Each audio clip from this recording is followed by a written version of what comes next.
Hello बच्चों, स्वागत है आपका अपने चैनल तैयारी जीत में। आज हम देखने वाले हैं आज जो आपका पेपर हुआ है NMMS का 2023 में, इसका हम हल देखने वाले हैं। आज 24 तारीख है, इसका संपूर्ण हल देखेंगे। तो आप पेपर लेकर बैठ जाइए, अपने अपने क्वेश्चन जो आंसर आपने लगाए हैं उनको मिला लीजिए। तो आइए सबसे पहले हम स्टार्ट करते हैं। यहाँ पर जो आपके आंसर दिए गए हैं उनका हम यहाँ पर करेंगे। इसका पार्ट 2 का पहले चेक करते हैं, इसके बाद फिर पार्ट 1 चेक करेंगे।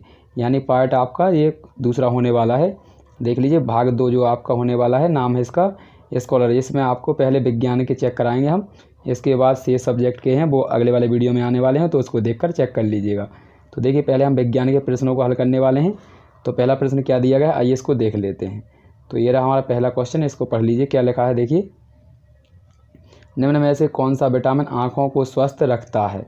तो इसका सही आंसर हो जाएगा आपका ऑप्शन नंबर बी, यानी विटामिन ए आँखों से संबंधित है। दूसरा क्वेश्चन दिया है, निम्न में से कौन सा अभावजन्य रोग आयोडीन की कमी से होता है? तो इसका सही आंसर हो जाएगा घेंगा। क्या होता है? घेंगा होता है ना, आयोडीन की कमी से घेंगा रोग हो जाता है। इसके बाद तीसरा क्वेश्चन देखिए क्या लिखा है, इसको पढ़ लेते हैं। तो यहाँ पर दिखा है तीसरा, वह प्रक्रिया का नाम बताइए या लिखिए जिसके द्वारा कपास से बीजों को हाथों द्वारा पृथक किया जाता है। तो इसका सही आंसर हो जाएगा आपका यहाँ पर ऑप्शन नंबर ए, यानी ओटना। क्या कहलाता है? ओटना। इसके बाद अगला क्वेश्चन देखते हैं। तो अगला क्वेश्चन हमारा ये दिया गया है, तो ये क्वेश्चन नंबर 4 दिया है, इसको देख लीजिए। तो इसको देख लेते हैं क्वेश्चन नंबर 4 को। निम्न में से कौन सा पारभासी पदार्थ का उदाहरण है? तो इसका सही हो जाएगा आंसर ऑप्शन नंबर सी, तेल लगा कागज़। यानी धुंधला दिखाई देता है, उसी को बोलते हैं पारभासी। पत्ती के उस भाग को क्या कहते हैं जिसके द्वारा तना से जुड़ी होती है? यानी पत्ती जिसके द्वारा तने से जुड़ी होती है। तो इसका सही आंसर हो जाएगा ऑप्शन नंबर डी। अच्छे से क्लियर करते चलना। इसके बाद अगला क्वेश्चन लाइए। अगला क्वेश्चन है हमारा 6वां। तो इसको देखिए क्या लिखा है। तो क्वेश्चन नंबर 6 में दिया गया है आपका, पुष्प के केंद्र में स्थित आंतरिक भाग को क्या कहते हैं? तो इसका सही आंसर हो जाएगा ऑप्शन नंबर ए, स्त्री केसर। इसके बाद क्वेश्चन नंबर 7, गर्दन तथा सिर को जोड़ने वाली संधि क्या कहलाती है? तो इसका सही आंसर हो जाएगा ऑप्शन नंबर ए, यानी धुराग्र। यानी धुरी पर घूम सकती है गर्दन, जो आपकी सिर पे लगी हुई है उससे। यदि कोई डाउट आता है तो कमेंट में जाकर पूछ सकते हैं आप। इसके बाद अगला क्वेश्चन मिला लीजिए। तो ये रहा हमारा अगला क्वेश्चन 8वां। तो आइए इसको देखते हैं। तो 8वां क्वेश्चन हमारा दिया गया है, यहाँ पर क्या लिखा है। तो यहाँ पर लिखा है, जन्म के समय मानव कंकाल में लगभग कितनी अस्थियाँ होती हैं? तो इसका सही आंसर हो जाएगा आपका ऑप्शन नंबर सी, यानी 305। ठीक है। इसके बाद इसमें वैसे लगभग आपकी 300 हड्डियाँ होती हैं, लेकिन 300 ऑप्शन नहीं, इसलिए 305 लगाया है। इसके बाद अगला क्वेश्चन, ठीक है, इसमें 305 था। मानव मेरुदंड कितनी कशेरुओं का बना होता है? कशेरु मतलब हड्डियों से बना होता है। तो इसका सही आंसर हो जाएगा 33, यानी ऑप्शन नंबर बी। इसके बाद अगला क्वेश्चन देखते हैं 10वां क्या दिया गया। तो ये रहा हमारा क्वेश्चन नंबर 10। तो देखिए, लोलक की गति किस प्रकार की गति का एक उदाहरण है? तो इसका सही आंसर हो जाएगा आवर्त गति। कौन सी है? आवर्त, यानी ऑप्शन नंबर डी। पत्ती की सतह पर उपस्थित सूक्ष्म छिद्रों को क्या कहते हैं? तो इसका सही हो जाएगा रंध्र, यानी ऑप्शन नंबर ए। अगला क्वेश्चन ये दिया गया, अगला क्वेश्चन आपका 13वां क्वेश्चन। तो इसको देखिए। 12वां क्वेश्चन, निम्न में से एक परजीवी पौधे का उदाहरण है जो पादप परपोषी को अमूल्य पोषण तत्वों से वंचित कर देता है। तो इसका सही हो जाएगा ऑप्शन नंबर ए, अमरबेल। जो दूसरों के ऊपर रहती है, पर का मतलब होता है दूसरा, और पोषण मतलब खाती है, दूसरों के ऊपर रहकर खाती है, उसे कहते हैं अमरबेल। ऑप्शन नंबर ए सही था। उस पोषण प्रणाली को क्या कहा जाता है जिसमें जीव किसी मृत या विघटित जैविक पदार्थों से पोषण तत्व प्राप्त करता है? तो इसका सही हो जाएगा मृत से करता है, तो मृतजीवी, यानी 13वां का बी ऑप्शन सही है। इसके बाद 14 देख लेते हैं। 14 और 15वां देखिए। तो यहाँ पर लिखा है, जीवाणु यहाँ पर राइजोबियम चना, मटर, मूंग, सेम तथा अन्य फलीदार पादपों की जड़ों में रहकर उनमें किस की आपूर्ति करते हैं? तो नाइट्रोजन की, ऑप्शन नंबर सी। मानव शरीर में सबसे छोटी आंत की जो लंबाई होती है वो लगभग कितनी होती है? तो इसका सही हो जाएगा आपका ऑप्शन नंबर ए। कितना होता है? 6.5 मीटर से लेकर 7। यहाँ पर आंसर होता है 6 से 7 मीटर, लेकिन यहाँ पर दिया नहीं है, तो यहाँ पर ऑप्शन नंबर ए हो जाएगा सही। इसके बाद अगला क्वेश्चन देखते हैं। अगला क्वेश्चन हमारा 16वां होने वाला है। तो देखिए 16वां क्वेश्चन क्या दिया गया है। तो ये रहा हमारा क्वेश्चन नंबर 16। तो इसको पढ़ लेते हैं क्वेश्चन नंबर 16 को। तो देखिए क्या लिखा है, यहाँ पर लिखा है निम्न में कौन सी मानव शरीर की सबसे बड़ी ग्रंथि है। तो इसका सही हो जाएगा ऑप्शन नंबर सी, यानी सबसे बड़ी ग्रंथि कौन सी है, यकृत। अगला है आपका यहाँ पर मेरूनेट, यानी जुगाली करने वाले पशुओं में आमाशय कितने भागों में बटा होता है। तो इसका सही आंसर हो जाएगा ऑप्शन नंबर बी, यानी 3 भागों में। कितने भागों में बटाता होता है, 3 भागों में।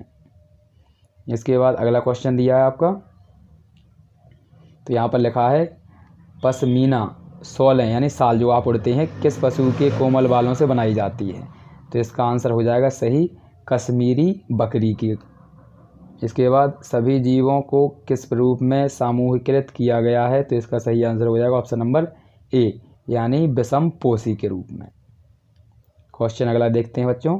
तो अगला क्वेश्चन हमारा होने वाला है 20। तो ये रहा क्वेश्चन नंबर 20। तो आइए इसको देखते हैं। तो क्या दिया है देखिए, मानव शरीर का सामान्य ताप कितना होता है। तो यहाँ पर डिग्री में पूछते हैं तो 37 डिग्री सेल्सियस होता है। कितना होता है, 37 डिग्री सेल्सियस। तो इसका सही हो जाएगा ऑप्शन नंबर यहाँ पर डी, 37 डिग्री सेल्सियस। अगला क्वेश्चन 21, एसीटिक अम्ल निम्न में से किस में पाया जाता है। तो एसीटिक अम्ल पाया जाता है आपका ऑप्शन नंबर सी, यानी सिरके में।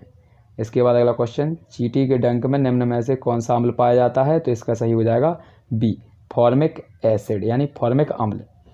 अगला क्वेश्चन देखते हैं 22 के बाद 23 क्वेश्चन नंबर देखते हैं। तो ये रहा क्वेश्चन नंबर 23 बच्चों। तो इसमें देखिए बेकिंग सोडा का रासायनिक नाम क्या है। तो इसका सही होता है सोडियम हाइड्रोकार्बोनेट। ठीक है, तो यहाँ पर ये इसका सूत्र होता है। अगला क्वेश्चन देखते हैं, इसका वैसे इंग्लिश में सूत्र होता है NaHCO3। ठीक है, यहाँ पर इंग्लिश में होता है ये, लेकिन पढ़ते से क्या है, सोडियम हाइड्रोकार्बोनेट। अगला क्वेश्चन 23 के बाद। तो ये रहा हमारा अगला क्वेश्चन 24। तो इसको देखिए क्या लिखा है।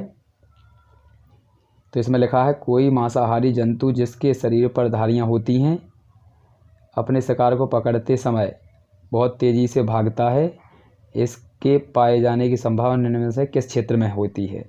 तो इसका सही आंसर हो जाएगा आपका ऑप्शन नंबर डी, यानी उष्णकटिबंधीय जो वन होते हैं उनमें। इसके बाद निम्न में से कौन सा विकल्प उष्णकटिबंधीय क्षेत्रों का सर्वश्रेष्ठ यानी सर्वसे अच्छा वर्णन करता है। तो इसका सही हो जाएगा आपका ऑप्शन नंबर यहाँ पर ये ए, यानी गर्म और आर्द्र। इसके बाद अगला क्वेश्चन 26 देखते हैं बच्चों। यदि कोई डाउट आता है तो कमेंट में जाकर कमेंट कर सकते हैं आप। ठीक है, तो यहाँ पर अगला क्वेश्चन है हमारा 26, निम्न में से कौन सा प्राणी सबसे तेज चाल को प्राप्त कर सकता है। चाल मतलब चलना, चलना मतलब स्पीड। तो इसका सही आंसर हो जाएगा ऑप्शन नंबर बी, क्योंकि बाज उड़ता है ना कि चलता है। इसके बाद अगला क्वेश्चन उड़ने में पूछते तो बाज आता। क्वेश्चन नंबर 27 देख लेते हैं बच्चों क्या लिखा है। तो क्वेश्चन नंबर 27 ये दिया गया है, निम्न में से किस वैज्ञानिक ने सबसे पहले देखा कि जब भी किसी तार में विद्युत धारा प्रवाहित होती है तो उसके पास रखी चुंबकीय सुई में विक्षोभ होता है। तो इसका सही आंसर हो जाएगा आपका ऑप्शन नंबर सी, यानी हैंस क्रिश्चियन ओरस्टेड। इसके बाद 28 में देखिए वाहनों के पार्श्व दर्पणों यानी साइड मिरर के रूप में किसका प्रयोग किया जाता है, किन दर्पणों का प्रयोग करते हैं। तो इसका सही आंसर हो जाएगा आपका ऑप्शन नंबर यहाँ पर ए, यानी उत्तल दर्पण का। कौन से दर्पण का किया जाता है, उत्तल दर्पण का। अगला क्वेश्चन पढ़ते हैं। अगला क्वेश्चन क्या दिया है बच्चों। तो अगला क्वेश्चन दिया है आपका 29। तो इसको पढ़िए क्या लिखा है। तो यहाँ पर क्वेश्चन दिया गया है आपका, बिंब से बड़े साइज का आभासी प्रतिबिंब निम्न में से किसके द्वारा बनाया जाता है। तो यहाँ पर जो बिंब बनाते हैं तो यहाँ पर बनते हैं, यहाँ पर लेंस नहीं बनाता है, तो लेंस तो कट ही जाएगा आपका, और समतल दर्पण भी नहीं बनाता है बिंब सही से बड़ा। तो इसका सही आंसर हो जाएगा ऑप्शन नंबर ए, अवतल दर्पण। बड़ा प्रतिबिंब बनाना तो अवतल दर्पण। अगला क्वेश्चन देखते हैं 30। तो ये लिखा है क्वेश्चन नंबर 30, इसको देख लीजिए। रोहित अपने प्रतिबिंब को समतल दर्पण में देख रहा है। दर्पण और उसके प्रतिबिंब के बीच की दूरी 4 मीटर है। यदि वह दर्पण की ओर 1 मीटर चलता है तो मोहन तथा उसके प्रतिबिंब के बीच की दूरी कितनी होगी। तो यहाँ पर इसका सही आंसर कर लीजिए। तो यहाँ पर इसका सही आंसर हो जाएगा आपका, यहाँ पर ये आपका हो जाएगा यहाँ पर ऑप्शन नंबर 5 सही। यानी ऑप्शन नंबर बी। इसके बाद अगला क्वेश्चन देखते हैं बच्चों क्या लिखा है। तो यहाँ पर किस प्रकार का है, या अगर पूछना है तो कमेंट में जाकर कमेंट कर दीजिएगा। यहाँ पर 31, निम्न में से कौन सी एक फसल खरीफ की फसल नहीं है। खरीफ की फसल वो होती हैं जो अभी बोई गई हैं, यानी बरसात ऋतु में बोई गई हैं। बरसात ऋतु में जो फसल बोई गई हैं उनको छोड़कर कौन सी फसल है। तो यहाँ सही हो जाएगा इसका आंसर चना। चना अभी नहीं बोया जाता है, ठीक है। तो इसका सही आंसर हमारा हो जाएगा चना, यानी ऑप्शन नंबर डी। निम्न में से कौन सी बीमारी यहाँ पर विषाणु जनित नहीं है, यानी विषाणु से कौन सी बीमारी नहीं होती। तो ऑप्शन नंबर डी सही हो जाएगा, एंथ्रैक्स, ठीक है। तो यहाँ पर 31 का आपका डी और यहाँ पर 32 का भी डी सही आंसर है। अगला क्वेश्चन देखते हैं। अगला क्वेश्चन 33 क्या दिया गया है। तो ये रहा हमारा क्वेश्चन नंबर 33। तो इसको देखिए, निम्न में से किसके उत्पादन में खमीर का प्रयोग किया जाता है। खमीर मतलब होता है आपका ईस्ट। क्या होता है, ईस्ट। तो ईस्ट का प्रयोग किस में किया जाता है, ईस्ट का उपयोग किसके उत्पादन में किया जाता है। तो इसका सही हो जाएगा एल्कोहल, यानी शराब बनाने में। संचारी रोगों का सबसे आम वाहक निम्न में से किसको माना जाता है। संचारी रोग वे होते हैं जो एक व्यक्ति से दूसरे व्यक्ति में फैलते हैं। तो इसका सही आंसर हो जाएगा मक्खी। मक्खी के द्वारा एक से दूसरे में बीमारियां फैलाई जाती हैं, जैसे कि आपको पता है जुकाम, खांसी, बुखार। तो इनके लिए कुछ चीज़ों में मक्खियां एक जगह से गंदगी दूसरी जगह पर ट्रांसफ़र करती हैं। इसका है 35, रेयन रेशा किससे प्राप्त किया जाता है।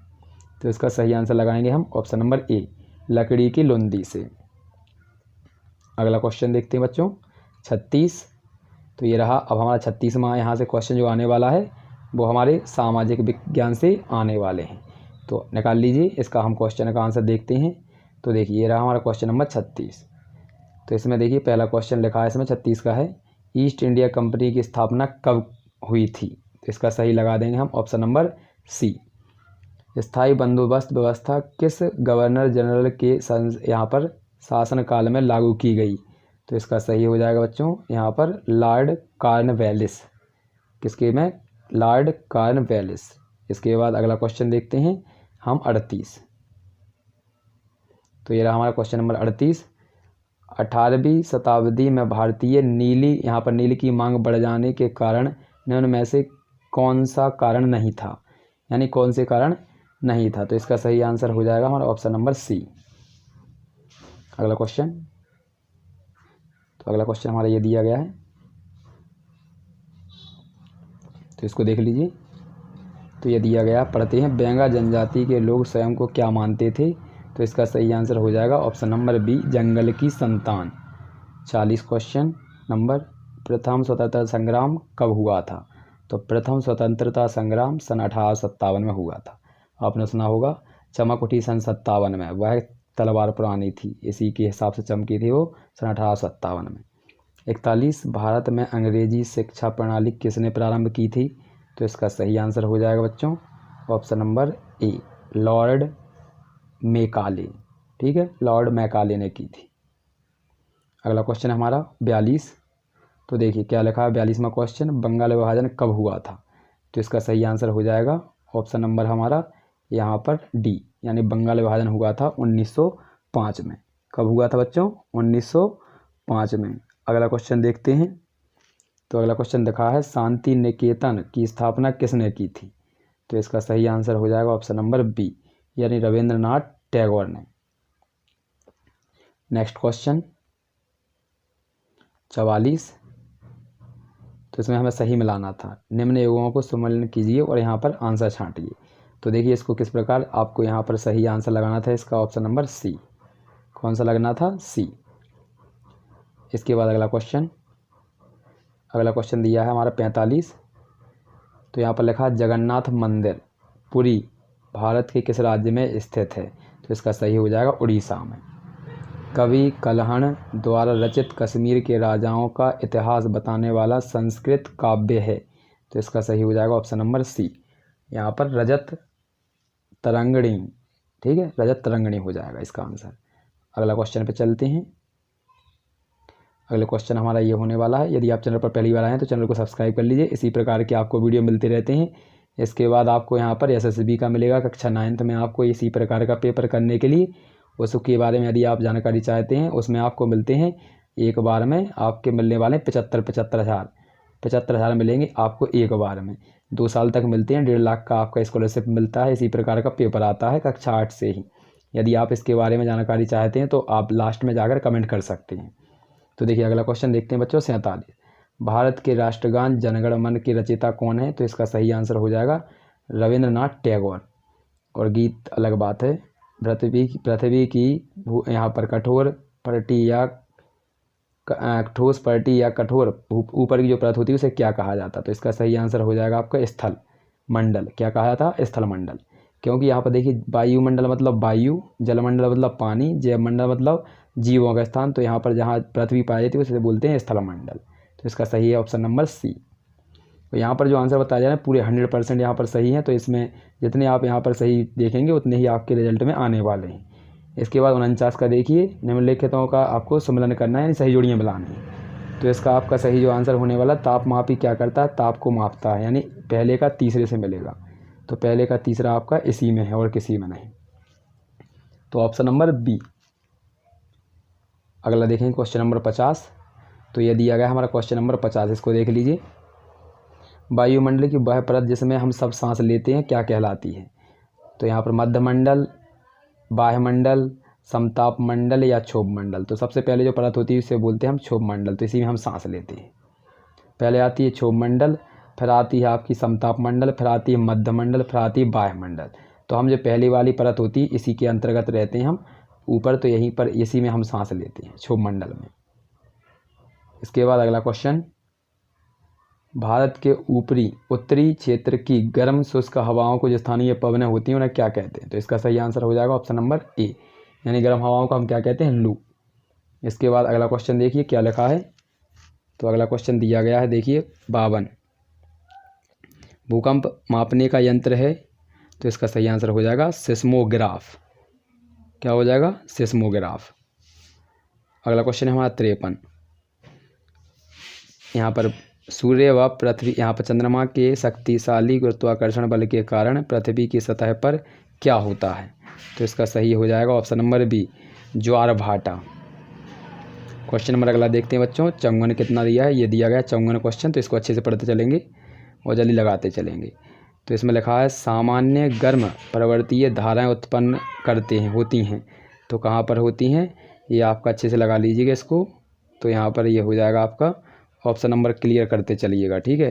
तो यहाँ पर देखिए मैं आंसर आपको दिखा देता हूँ चौंगन का। तो चौंगन का आपका हो जाएगा ऑप्शन नंबर दोनों। यहाँ पर ये सी वाला है, यहाँ पर ए और बी दोनों जगह पर होता है। इसके बाद विश्व का सबसे बड़ा नदी बेसिन कौन सा है? तो इसका सही हो जाएगा ऑप्शन नंबर ए, अमेज़न। इसके बाद 56 का देख लीजिए। निचले इलाके किसके लिए अति संवेदनशील होते हैं? तो इसका सही हो जाएगा आपका बाढ़ के लिए। विश्व का सबसे बड़ा मरुस्थल कौन सा है? तो इसका सही हो जाएगा आपका सहारा। तो इसका सी और इसका ए। इसके बाद क्वेश्चन देखिए अगला। तो क्वेश्चन नंबर अगला दिया गया है आपका। तो ये दिया गया है 58। निम्न में से कौन सा कथन प्रकृति के संरक्षण के अनुकूल नहीं है? तो इसका सही हो जाएगा आपका। तो यहाँ पर आपको लगाना है ऑप्शन नंबर डी, यानी कक्ष से निकलते समय बिजली के उपकरणों को बंद कर देना। इसके बाद भारत में लौह अयस्क उत्पादक राज्यों में किस राज्य का सबसे ज़्यादा उत्पादन होता है, यानी उत्पादक किस में है? तो इसका सही आंसर लगा लीजिए आप, कर्नाटक। कौन सा है इसका? डी। एक राष्ट्र के संविधान में शामिल होते हैं? तो यहाँ पर ऑप्शन नंबर सी सही हो जाएगा इसका, यानी नियम और कानून दोनों। क्वेश्चन अगला देखते हैं 61। तो ये रखा है 61 और क्वेश्चन नंबर 62 आपका, ठीक है। यहाँ पर 60 हो चुका है। इसके बाद 61 का यहाँ पर नहीं दिया है, तो यहाँ पर बच्चों मैं आपको बता देता हूँ 61 का क्या होने वाला आंसर। तो आप यहाँ पर लगा लीजिए अच्छे से। तो 61 का हमारा है यहाँ पर सी। क्वेश्चन नंबर 61 का आपको लिख लेना सी, ठीक है। सही आंसर है आपका, जिसमें लिखा है राजनीति। इसके बाद क्वेश्चन नंबर हम 62 देखने वाले हैं। यदि किसी कारखाने में 13 वर्ष का बालक कार्य कर रहा है तो उसे क्या कहते हैं? तो इसके लिए हम कहते हैं बाल श्रम। क्या कहते हैं? बाल श्रम। निम्नलिखित में से कौन सा मौलिक अधिकार नहीं है? तो इसका सही हो जाएगा आपका संपत्ति का अधिकार।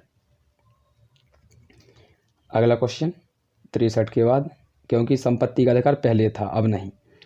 आम चुनाव में इलेक्ट्रॉनिक वोटिंग मशीन जो EVM होता है उसका प्रथम सबसे पहली बार कब किया था? तो इसका सही आंसर हो जाएगा 2009 में। Option number B. अगला क्वेश्चन 65। तो ये रहा हमारा क्वेश्चन नंबर 65। तो इसका देखिए क्या लिखा है। ऐसे लोगों का समूह जो संसद द्वारा बनाए गए कानूनों को लागू करने के लिए मिलकर कार्य करते हैं क्या कहलाते हैं। तो इसका सही हो जाएगा कार्यपालिका। क्या कहलाती है? कार्यपालिका। अगला क्वेश्चन 66। देश के किसी नागरिक को ऐसा लगता है कि उसके मौलिक अधिकारों का उल्लंघन हुआ है तो वह इनमें से किसकी शरण ले सकते हैं या जा सकते हैं। तो इसका आंसर हो जाएगा न्यायालय, क्योंकि यहाँ पर विद्यालय का कोई रोल नहीं है, स्वास्थ्य केंद्र का कोई नहीं, मंदिर का कोई नहीं है, तो केवल न्यायालय ही है जहाँ पर आपको न्याय मिल सकता है। निम्न में से कौन सा जल संबंधी रोग है, यानी खराब जल पीने से आपको हो सकता है। तो इसका सही आंसर हो जाएगा हैजा। क्या होगा? हैजा। अगला क्वेश्चन 68। तो ये रहा हमारा क्वेश्चन नंबर 68। जन सुविधाओं के लिए सरकार को धन कहाँ से प्राप्त होता है। तो इन सभी से, यानी लोगों से वसूला गया आयकर, वसूला गया जुर्माना या लोगों से वसूले गए अन्य कर यहाँ पर। तो इसका सही है डी, यानी सभी से। बाल श्रम के विरुद्ध कानून लागू किया गया था 2006 में, यानी ऑप्शन नंबर बी, इसका डी है। अगला क्वेश्चन मिला बच्चों 70।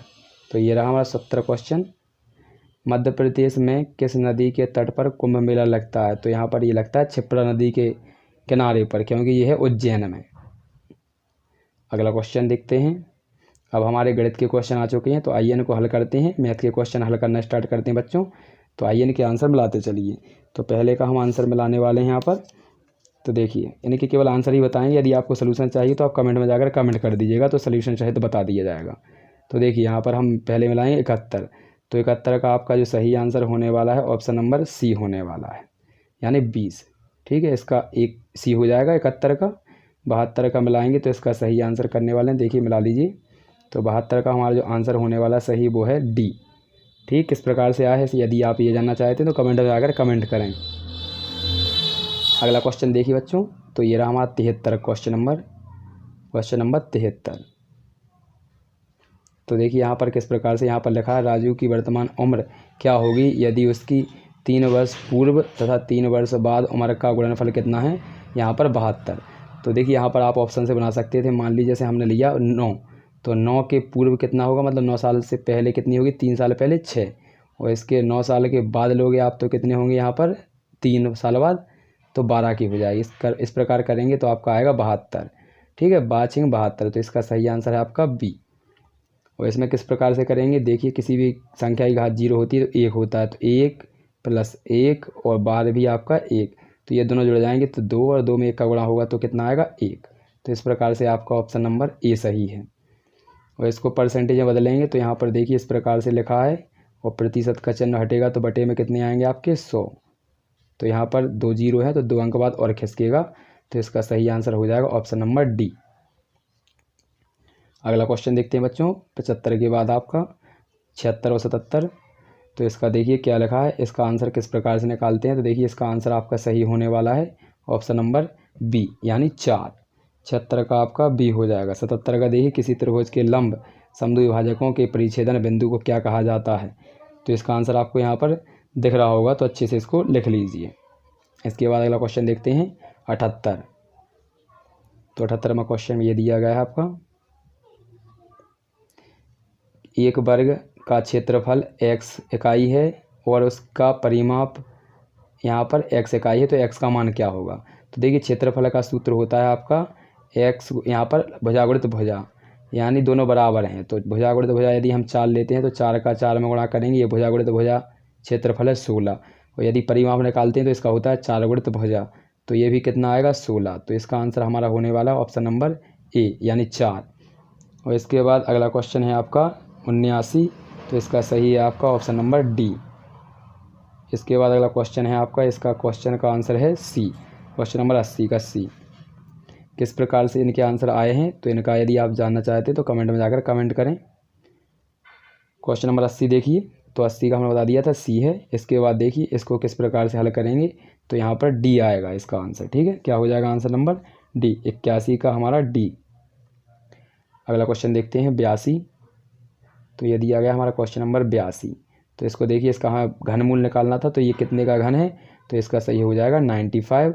और इसका 83 का सही हो जाएगा आपका 2500। इसके बाद वृत्त संबंधी आपको नियम बताना है। तो देखिए इसका सूत्र देखते हैं।